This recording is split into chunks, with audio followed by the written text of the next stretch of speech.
விராட் கோலி ஸ்டைலில் கேப்டன் பொறுப்பை தட்டி தூக்கிய ராகுல். டெல்லியின் புதிய கேப்டன் யார் தெரியுமா? IPL 2025 சீசனில் டெல்லி அணியினுடைய கேப்டனாக ராகுல் நியமிக்கப்படலாம் என்று சொல்லப்பட்ட நிலையில் அவர் கேப்டன் பொறுப்பை ஏற்க மறுத்துள்ளதால் அணியினுடைய புதிய கேப்டன் யார் என்ற எதிர்பார்ப்பும் எழுந்துள்ளது. 2025ஆம் ஆண்டு இந்தியன் பிரீமியர் லீகிற்கான பணிகளை அணிகள் தொடங்கியுள்ளன. 2025ஆம் ஆண்டு ICC சாம்பியன்ஷிப் டிராபியில் இடம்பெற்ற இந்திய வீரர்களை தவிர மற்ற பெரிய வீரர்கள் சற்று முன்பாகவே தங்கள் அணியுடன் இணைந்துள்ளனர். 18வது சீசனுக்கான கேப்டனை அறிவிக்காத ஒரே அணி டெல்லி கேபிட்டல்ஸ் மட்டுமே.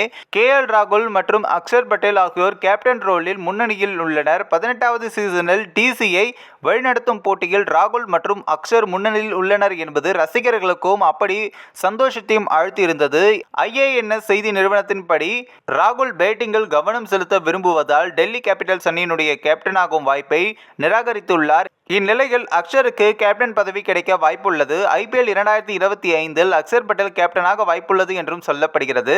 அந்த அணி ராகுலை கேப்டனாக நியமிக்க விரும்பியது. ஆனால் அவர் அந்த வாய்ப்பை நிராகரித்து வரவிருக்கும் போட்டியில் பேட்ஸ்மேனாக விளையாட தயாராக இருப்பதாகவும் கூறினார் என்று சமீபத்தில் கிரிக்கெட் வட்டாரங்களும் தெரிவித்திருந்தன. IPLல் அக்ஷர் இதுவரை எந்த அணியையும் வழிநடத்தியதில்லை.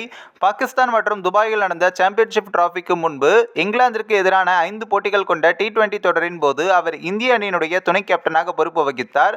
ராகுல் விரிவான தலைமைத்துவ அனுபவத்தை கொண்டுள்ளார். கடந்த காலங்களில் பஞ்சாப் கிங்ஸ் மற்றும் லக்னோ சூப்பர் ஜெயின்ஸ் அணிகளுக்கு தலைமை தாங்கியுள்ளார். இந்த மூத்த வீரர் இந்தியாவை அனைத்து வடிவங்களிலும் வழிநடத்தியுள்ளார் என்றும் சொல்லலாம். அக்ஷர் அணிக்கு IPL விருது கிடைத்தால் அவர் டெல்லி அணியை முதன்முறையாக IPL பட்டத்திற்கு அழைத்து செல்ல வேண்டும். 2008ஆம் ஆண்டு தொடங்கப்பட்டதிலிருந்து அவர்கள் லீக் சுற்று அளவிலேயே உள்ளனர். ஆனால் இன்னும் கோப்பையை வெல்ல முயற்சி செய்கிறார்கள். ஹேமந்த் பதானி டெல்லி கேபிட்டல்ஸினுடைய புதிய பயிற்சியாளராக உள்ளார். விராட் கோலியும் ராயல் சேலஞ்சர்ஸ் பெங்களூரு அணியினுடைய கேப்டனாக மீண்டும் வர மறுத்துவிட்டார்.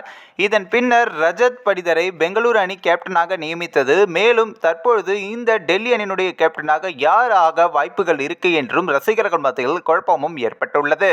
உங்களுடைய கருத்து என்ன அப்படின்றத நீங்க மறக்காம கமெண்ட்ஸ்ல சொல்லுங்க. நம்ம ஏஷியநெட் நியூஸ் மீடியம் தொடர்ந்து ஃபாலோ பண்ணுங்க.